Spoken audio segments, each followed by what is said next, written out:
Lo tienen todos ahí, ¿no? Mateo 8.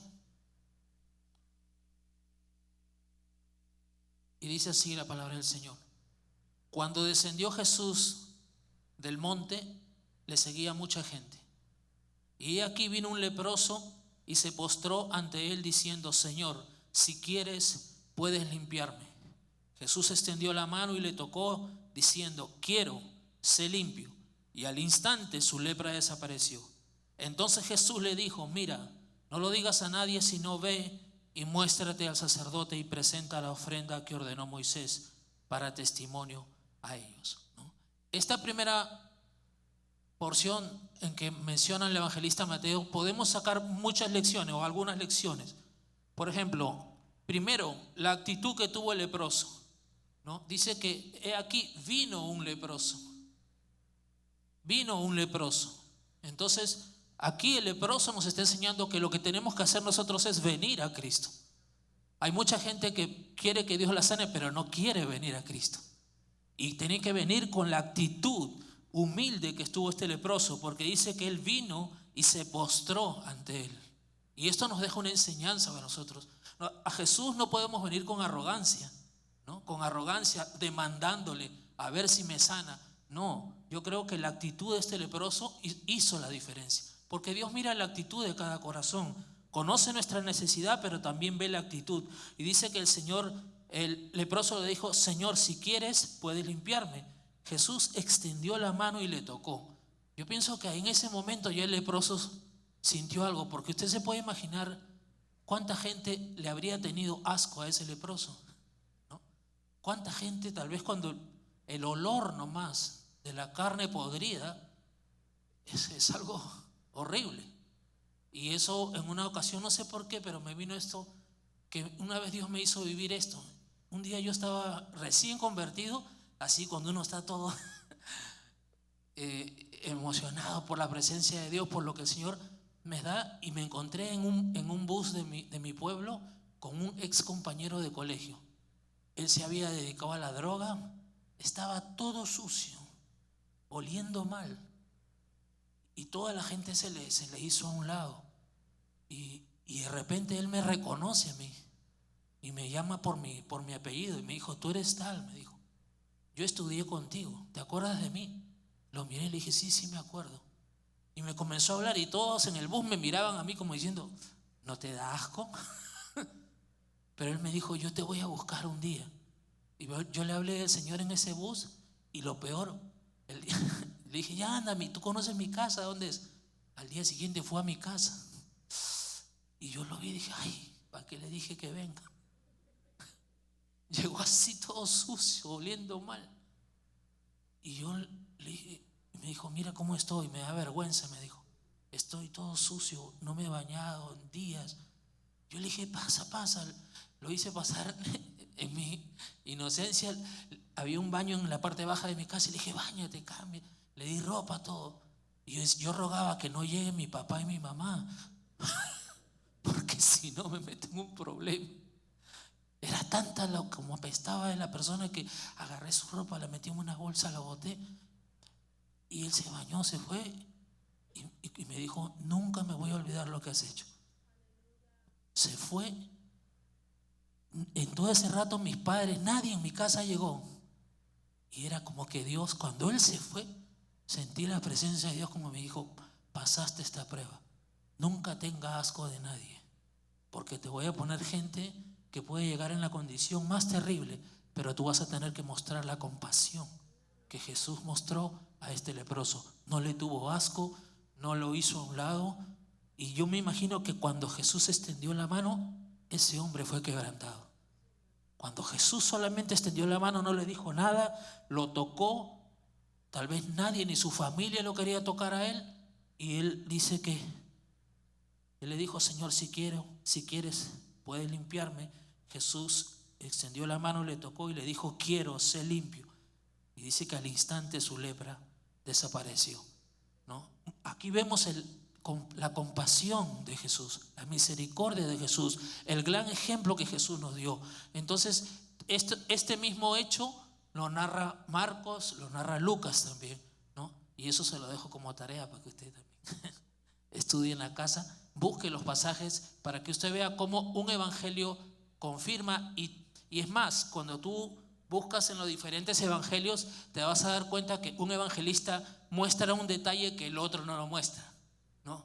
Tú vas en el evangelio de Marcos y vas a encontrar el mismo pasaje, pero vas a encontrar un detallito que Mateo no menciona. Y si vas donde Lucas, que era médico, que tenía otra forma de ver las cosas, él muestra un detalle más que tampoco ni Mateo ni Marcos mencionan. Entonces es bueno escudriñar las escrituras, estudiarlas, no solamente leerlas por leer, sino estudiar, escarbar. La palabra escudriñar dice que es escarbar, inquirirme, o sea, es como escarbar la tierra, ¿no? Ahí es cuando Dios te revela su palabra, no cuando uno la lee por leer. Ahora, la segunda sanidad que hace mención Mateo es cuando Jesús sana al siervo de un centurión. Está en Mateo 8, del 5 al 13, lo puede buscar en los versos siguientes nomás. Ahí vemos que Jesús sana al siervo de un centurión romano. Dice así: entrando Jesús en Capernaum, vino a él un centurión rogándole y diciendo: Señor, mi criado está postrado en casa, paralítico, gravemente atormentado. Y Jesús le dijo: yo iré y le sanaré.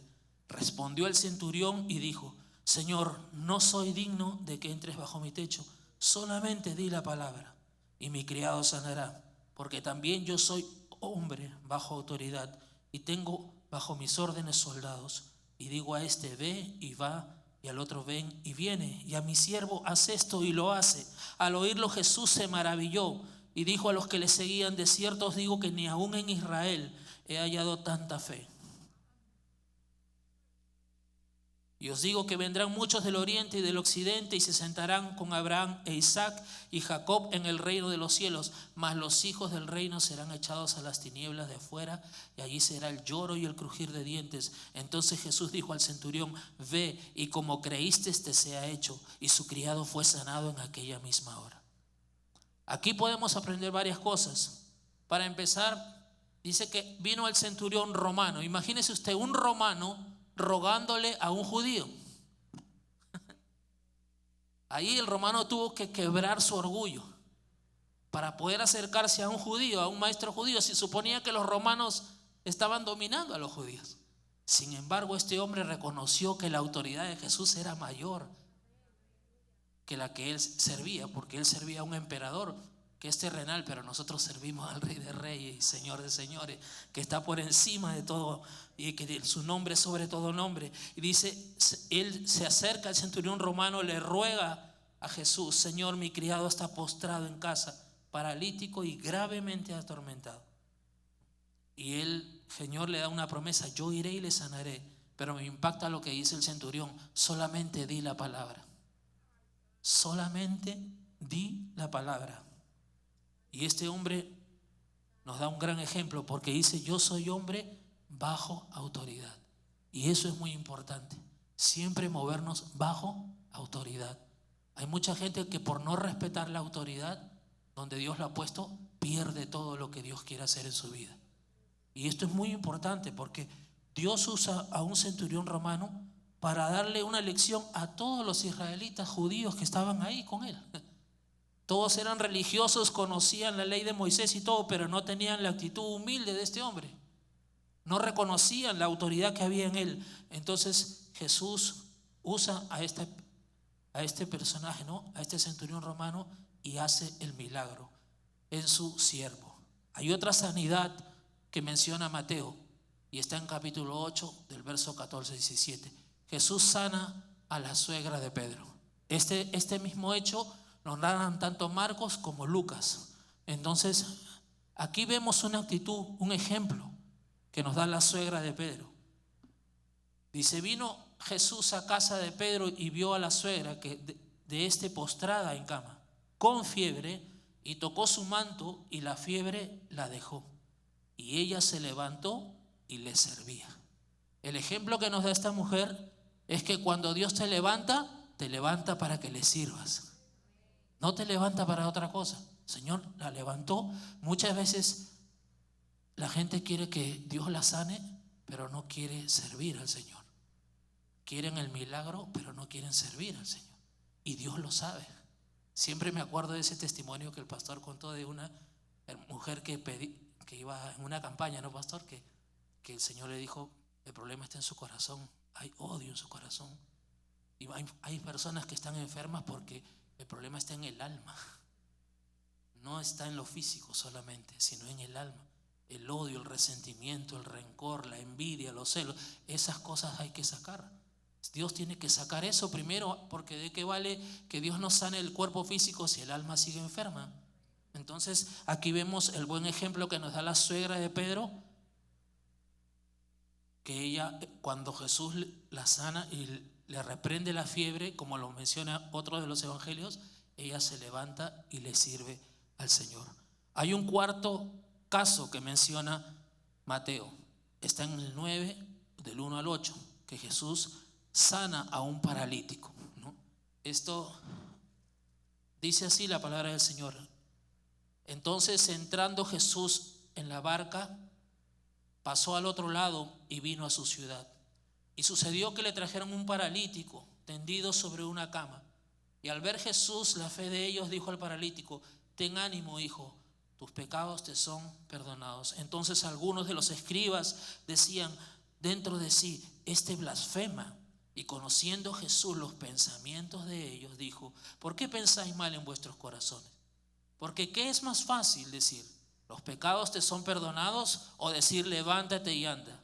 Pues para que sepáis que el Hijo del Hombre tiene potestad en la tierra para perdonar pecados, dice entonces al paralítico: levántate, toma tu cama y vete a tu casa. Entonces él se levantó y se fue a su casa, y la gente al verlo se maravilló y glorificó a Dios, que había dado tal potestad a los hombres. En los evangelios, en Marcos, y déjenme aquí revisar mis notas, yo encontré que Marcos da un detalle adicional, porque este paralítico que narra aquí la historia en el capítulo 9 de Mateo, en Marcos capítulo 2 del 1 al 12, él dice que este fue el caso, sí, donde voy a revisar aquí,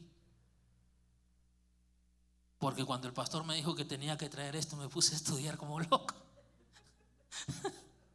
Y tengo tantos papeles que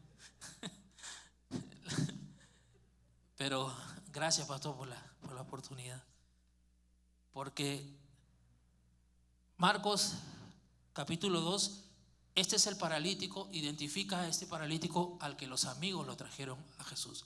Este es el caso, sino que Mateo no menciona eso, pero este es el caso del paralítico que los amigos hicieron un hoyo en el techo para bajarlo, porque dice que a causa de la multitud no se le podían acercar a Jesús. Y aquí lo admirable es la actitud de los amigos, ¿no? Cuando nosotros podemos, y esa es nuestra misión, llevar a nuestros conocidos a los pies de Cristo. No llevarlo a una religión, sino llevarlo a los pies de Jesús, porque Jesús es el que va a cambiar sus vidas. Esa es nuestra misión.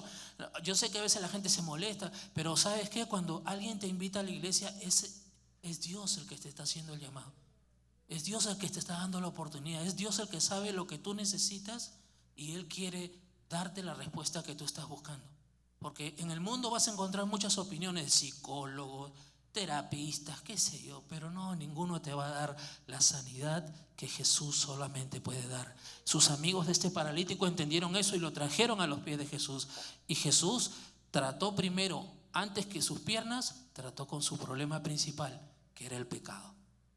Lo primero que el Señor va a tratar contigo es el pecado. Nosotros hemos estado escuchando eso en las enseñanzas cada domingo, y el que no quiere entender es porque no quiere entender, pero aquí se nos habla claro que el problema mayor es ser limpios de todo pecado, acercarnos a Dios con una actitud de arrepentimiento sincero. Y el Señor fue donde este paralítico y le dijo: tus pecados te son perdonados. El primer problema de este hombre eran los pecados. Después, cuando el Señor le manifiesta su perdón, entonces la sanidad se manifestó.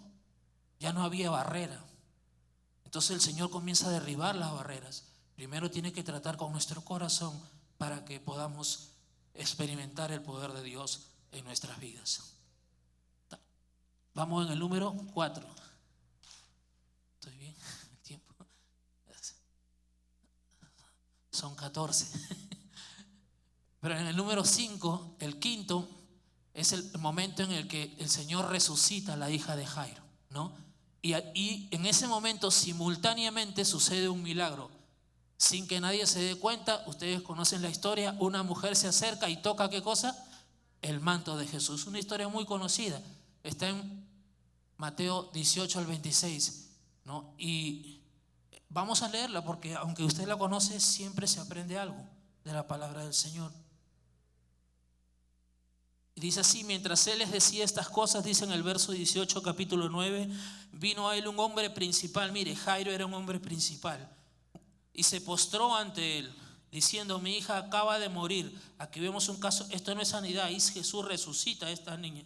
Mas ven y pronto pon tu mano sobre ella y vivirá. Y se levantó Jesús y le siguió con sus discípulos. Y he aquí una mujer enferma de flujo de sangre, ¿no? De hemorragias. ¿Cuánto tiempo tenía enferma? 12 años. 12 años. Se le acercó por detrás y tocó el borde de su manto, porque decía dentro de sí: si tocare solamente su manto, seré salva. Pero Jesús, volviéndose y mirándola, le dijo: ten ánimo, hija, tu fe te ha salvado. Y la mujer fue salva desde aquella hora. Al entrar Jesús en la casa del principal, viendo a los que tocaban las flautas y la gente que hacía alboroto, Jesús le dijo: apartaos, porque la niña no está muerta, sino duerme. Y se burlaban de él. Pero cuando la gente había sido echada afuera, entró y tomó de la mano a la niña, y ella se levantó. Y se difundió la fama de esto por toda aquella tierra. Vemos dos milagros simultáneos que el Señor hace. Resucita a una niña, y me impacta algo, ¿no? Que cuando el Señor resucita a la niña, saca a todos los curiosos, ¿no? Porque a veces hay gente que viene a una iglesia por curiosidad, pero no por lo que realmente deberíamos venir, por la necesidad que tenemos de Dios en nuestra vida. Y como aprendíamos del libro de Bob Sorge, hay que tener una visión de túnel. No hay que mirar ni para aquí ni para allá. Hay que mirar al frente, mirar a Jesús, y Jesús te va a dar lo que tú necesitas. Entonces, eso fue lo que esta mujer también entendió. Se acercó, no miró la multitud, no miró quién estaba al frente, al costado. Ella dijo: no, yo tengo que mirar a Jesús, acercar y tocarlo. Lo toco, y ella lo tocó y recibió su milagro. Y esa tiene que ser nuestra meta cada vez que venimos a la casa del Señor. Señor, tú sabes lo que necesito, entonces yo vengo y te busco a ti y quiero tocar, ¿no? Y quiero que el Señor toque mi vida también. En el número 6, Mateo cuenta dos ciegos reciben la vista. Este es el sexto milagro de sanidad que cuenta Mateo.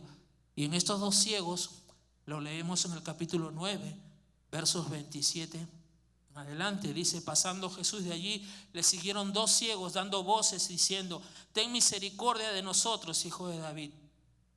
Y llegado a la casa vinieron a él los ciegos, y Jesús le dijo: ¿creéis que puede hacer esto? Y ellos dijeron: sí, Señor. Entonces les tocó los ojos diciendo: conforme a vuestra fe os sea hecho. Y los ojos de ellos fueron abiertos. Y Jesús les encargó rigurosamente diciendo: mirad, que no a nadie lo sepa. Pero salidos de ellos divulgaron la fama de él por toda aquella tierra, ¿no? Y esto, a mí lo que me impresiona es la actitud de estos ciegos. Ten misericordia de nosotros, hijo de David. Y eso tiene que ser nuestro clamor. Ten misericordia de nosotros, hijo de David. Yo vi a mi padre quedarse ciego en los últimos años de su vida. Y mi papá me dijo: me he tenido que quedar ciego para comprender las cosas espirituales. Porque a veces cuando estamos con la vista, estamos viendo lo que no debemos ver. Algo que me está enseñando mucho de un libro que estoy leyendo es hacer pacto con mis ojos. Tener mucho cuidado lo que ven mis ojos. Porque esa es una puerta abierta. Para muchos, yo hablo como varón, ¿no? Tenemos que tener mucho cuidado con nuestros ojos. Porque mucha de la contaminación que muchas veces viene a nuestro ser es a través de los ojos. Entonces tenemos que tener conciencia de eso. Estos hombres eran ciegos, Jesús les da la vista y ellos solamente clamaron por misericordia. Nosotros también tenemos que hacer el mismo clamor que hicieron estos ciegos. Ten misericordia de mí, Señor. Jesús no solamente sanó ciegos, también sanó un mudo. Mateo 9 del 32 al 34. Mientras salían ellos, he aquí le trajeron un mudo endemoniado. Mire, y echado fuera el demonio, el mudo habló, y la gente se maravillaba y decía: nunca se ha visto cosa semejante en Israel. Pero los fariseos decían: por el príncipe de los demonios, echa fuera los demonios. Mire esta gente cómo era, duros de corazón. Veían el milagro, y aquí dice que el mudo, la mudez que tenía este hombre, era a causa de un demonio. Interesante eso, porque aquí nos está dando la palabra de Dios una señal de que hay enfermedades que pueden ser por problemas espirituales, que no son causas físicas, sino son problemas espirituales que la persona tiene y que solamente el poder de Dios lo puede hacer libre. El número 8 es el hombre de la mano seca. Está en Mateo capítulo 12, versos del 9 al 14. Mire cómo lo narra este hecho. Es muy interesante porque esto ocurrió en una sinagoga.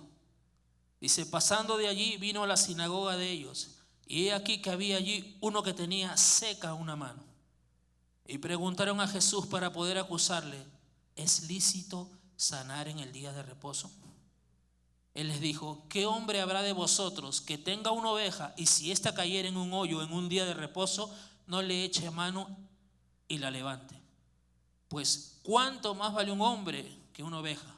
Por consiguiente, es lícito hacer el bien en los días de reposo. Mire cómo Jesucristo va derribando todos esos prejuicios religiosos que tenían los fariseos. Aún en este tiempo hay gente que sigue con ese problema, que si el sábado, que si el domingo, que si descansa el sábado, que no, que se debe. Hay gente que hasta se pone a pelear en internet por esas cosas. Y hacen mensajes y que no, y que si no guardas el sábado estás en pecado. Y digo, qué absurdo. Si aquí lo que el Señor nos manda es que todos los días son del Señor. Y yo tengo que vivir para Dios todos los días de la semana. Porque mi reposo está en Cristo. Mi reposo no está en encerrarme en un solo día sin hacer nada, sino en la presencia de Dios es que encontramos reposo. Y aquí vemos que Jesús, para derribar esa fortaleza en la mente que tenían los fariseos, sana a este hombre dentro de una sinagoga y en el día de reposo. Como mostrándoles que no conocían el poder de Dios. Otro milagro que es de sanidad, dice: Jesús sana a un endemoniado que era ciego y mudo. Mire, primero aquí sanó 2 ciegos, aquí sana a un mudo, y aquí sana a uno que era ciego y mudo. Y también era por una causa espiritual. Mateo 12, 22 y 23. Mire cómo dice la palabra del Señor. Entonces fue traído a él un endemoniado, ciego y mudo, y le sanó, de tal manera que el ciego y el mudo veía y hablaba. Y toda la gente estaba atónita y decía: ¿será este aquel hijo de David? Mas los fariseos al oírlo decían: este no echa fuera a los demonios sino por Belcebú. Miren, qué gente. Porque a veces el espíritu religioso hace eso. Yo me acuerdo en una ocasión que llegaron unos testigos de Jehová a mi casa en Perú y me decían que las sanidades que Jesús hacía no eran de Dios, sino que era el diablo que las hacía. Y dije, ¿qué? Pero si la Biblia está llena de testimonios de sanidad. Y Jesús, que es el mismo de ayer, también sana hoy y sana mañana, y cuando a Él le plazca sigue sanando. Pero el espíritu religioso hace eso, no les permite ver el poder de Dios, que Jesús tiene poder para sanar y para salvar. Y aquí vemos un endemoniado para la gente que dice que no hay demonios. La Biblia claramente dice que hay seres espirituales de maldad que tienen oprimido a los seres humanos. En este caso, en esta persona lo tenían ciego y mudo, pero Jesús lo hizo libre por completo. El caso número 10 de sanidad que narra Mateo está en el capítulo 14, versos 34 y 36. Esto sucedió en una ciudad que se llamaba Genesaret. Dice que en esa ciudad, vamos a leer qué pasó, Mateo 14, del 34 al 36.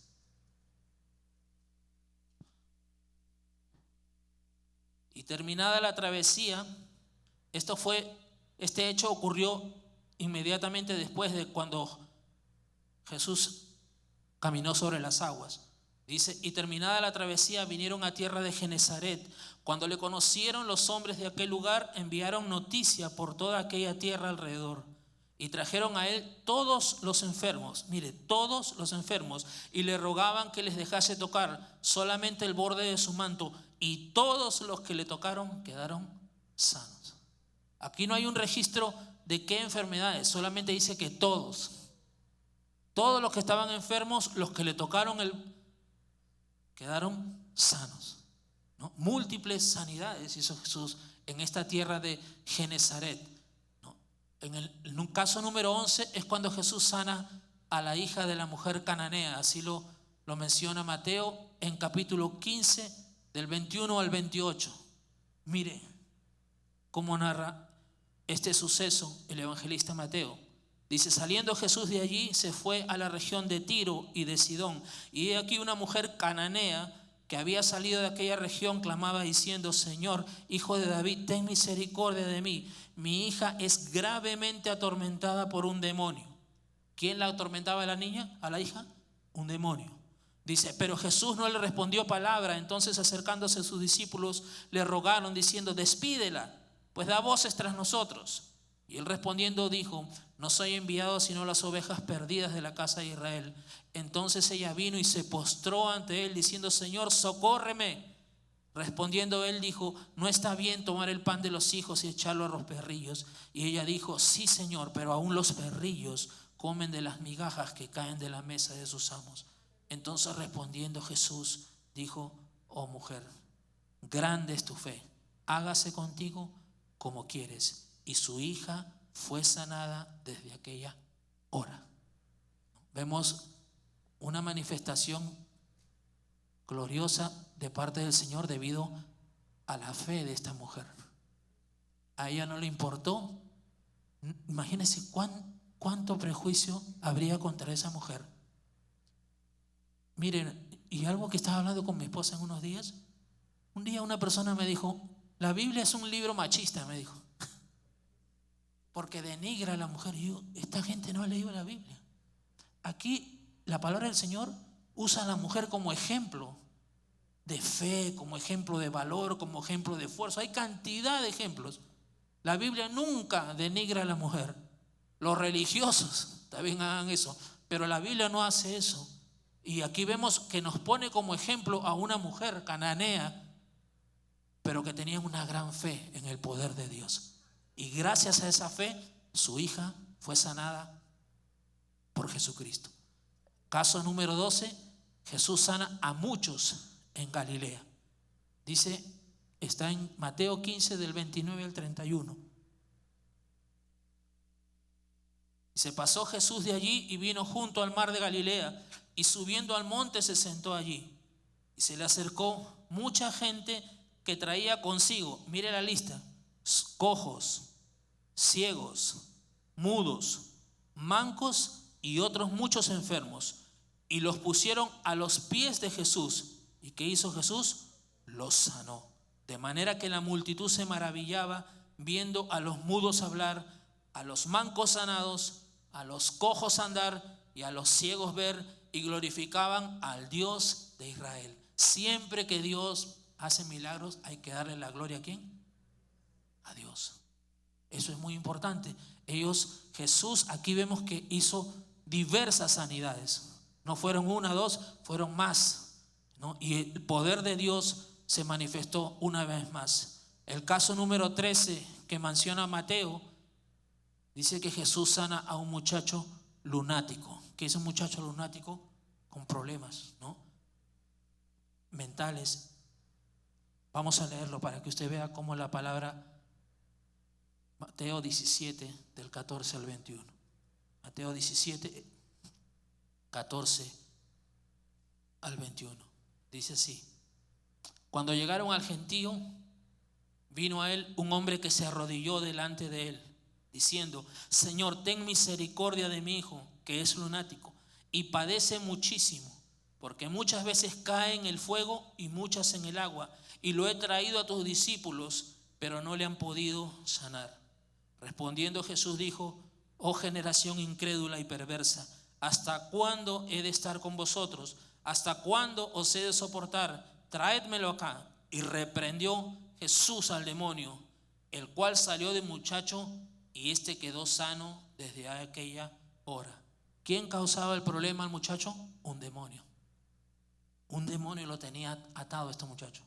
Porque muchas veces usted puede ver muchachos y dice: no, son niños, no. Pero si los padres no tenemos cuidado con lo que nuestros hijos ven, con lo que nuestros hijos juegan, cuidado. Un niño o un adolescente puede estar abriendo puertas a espíritus de maldad a través de los juegos.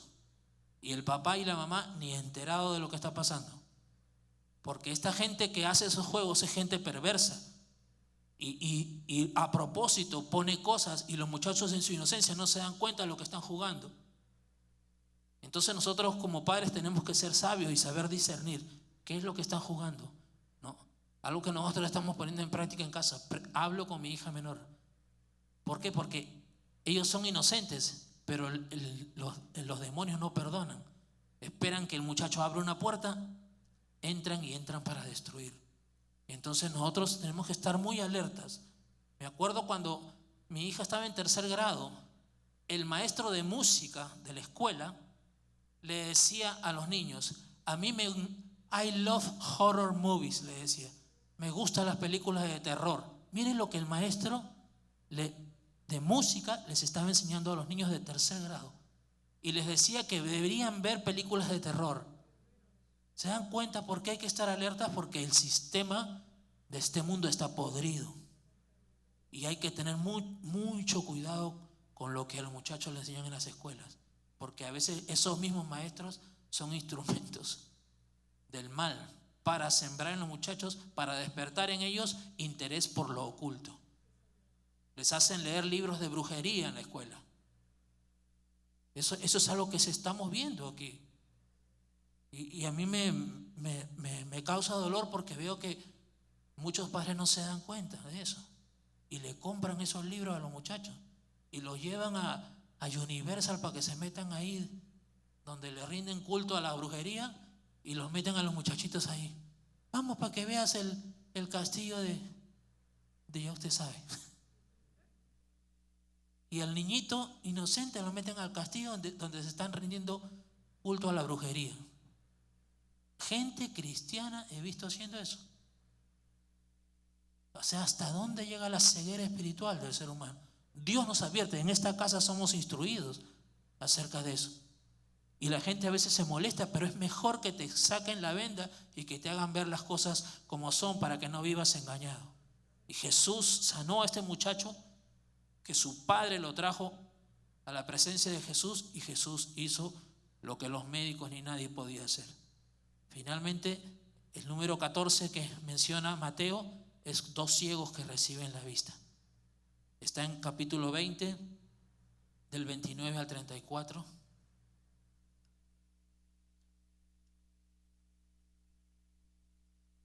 Dice la palabra del Señor: al salir ellos de Jericó, les seguía una gran multitud, y 2 ciegos que estaban sentados junto al camino, cuando oyeron que Jesús pasaba, clamaron diciendo: Señor, Hijo de David, ten misericordia de nosotros. Y la gente les reprendió para que callasen, pero ellos clamaban más, diciendo: Señor, Hijo de David, ten misericordia de nosotros.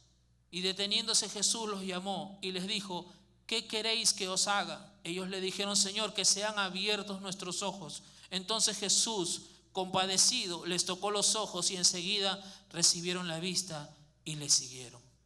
Qué gran ejemplo nos dan estos ciegos. No les importó la gente, ellos clamaron a Dios. Por eso cuando tú estás en la presencia de Dios, no te importa lo que diga la gente. Clama a Dios. Si estás adorando a Dios, adórale con todo tu corazón. Mis hijas me dicen: papá, tú aplaudes muy fuerte. tú cuando aplaudes muy fuerte. Yo le digo, pero si antes aplaudía a los artistas que no valen nada, ¿cómo no voy a aplaudir a Jesús, que es digno de suprema alabanza? Entonces eso es lo que yo me he dado cuenta. A ellos no les importó lo que la gente decía, siguieron clamando a Jesús.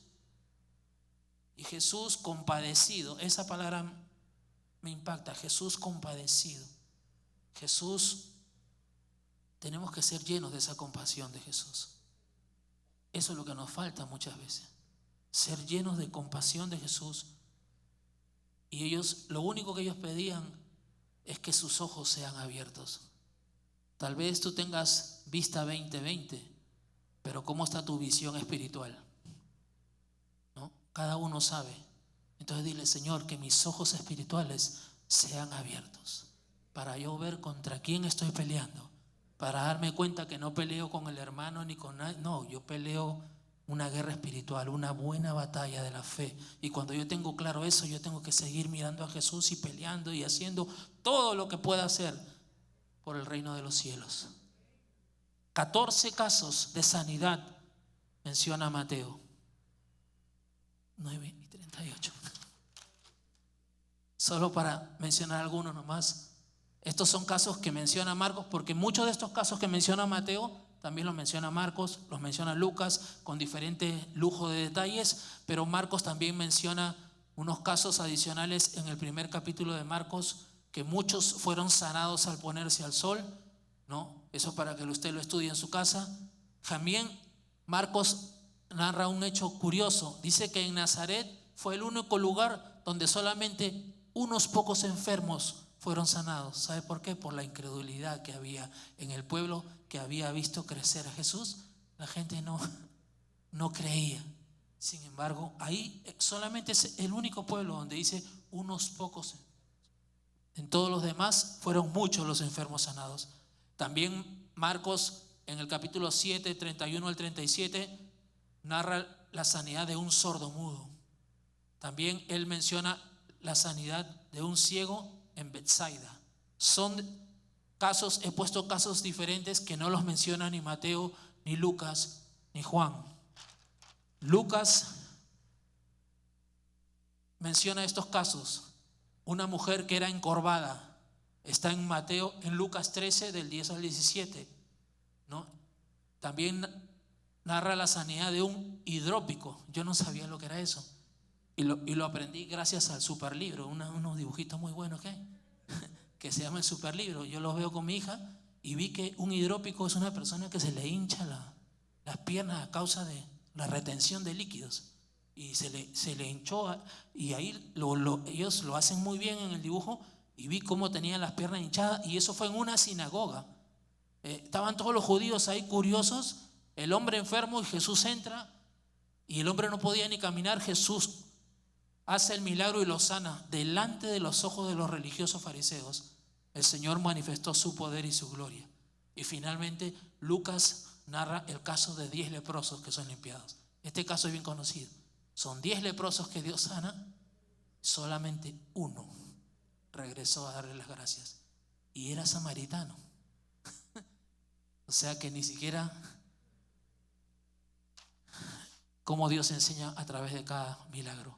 Juan menciona 3 casos adicionales: que Jesús sana al hijo de una persona noble, tal vez importante. Jesús sanó a un paralítico en Betesda, está en el capítulo 5 de Juan, del 1 al 18, y que Jesús sana a un ciego de nacimiento. Todos estos son casos que los dejo para que usted los estudie en su casa, porque cada caso nos enseña una lección diferente, pero en todos leemos esto: Jesús ¿qué? Sana. Jesús sana. Jesús sana. Jesús sana. Sana. Mire cuántas veces lo he puesto, aunque se acaban los marcadores, pero nosotros seguimos diciendo que Jesús sana. Jesús sana. Jesús sana. Grave es eso. Jesús sana. No es el hombre el que te sana, es Jesús el que te sana. Entonces nosotros tenemos que tener claro, cuando venga a la iglesia y el pastor está orando en administración, métase en esa nube. No se distraiga, que usted no sabe en qué momento el Señor lo va a sanar. a mí me daban unos problemas de mareo, una enfermedad que se llamaba Meniere, síndrome de Meniere. Y el especialista me dijo a mí: lo que tú tienes no tiene cura, así que tienes que acostumbrarte a vivir con eso el resto de tu vida. Mentira.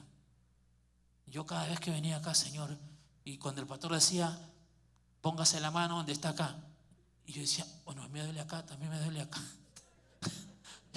Y el pastor decía: menos, así que póngase la mano en toda la cabeza, lo que tiene varios problemas. Yo me ponía la mano acá. Arregla todo lo que está dañado. Y no me di cuenta cómo, pero ya nunca más me volvió a dar ese problema. Dios lo hizo, ni me di cuenta. Pero aquí hay una unción de sanidad en esta casa. Y yo aprendí algo aquí, en este libro, El poder de su sangre, capítulo 6. Si usted no lo tiene, ahí está en la librería. Y esto me impactó. Se ha comprobado que existen 39 enfermedades llamadas básicas y que de ellas se derivan todas las otras enfermedades que existen, acompañadas por virus y bacterias.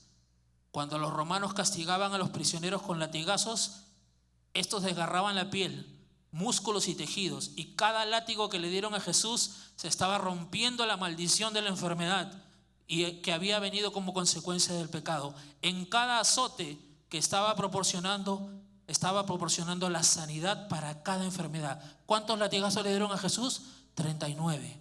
Estaba acabando con la maldición de la enfermedad. Cada una de las enfermedades fue vencida por la sangre que salía, las llagas de su espalda. La espalda, este capítulo 6 de este libro escrito como nuestro pastor, dice: la espalda flagelada es para dar sanidad. Por eso es que el profeta Isaías dijo que por sus llagas nosotros fuimos sanados. Vamos a orar.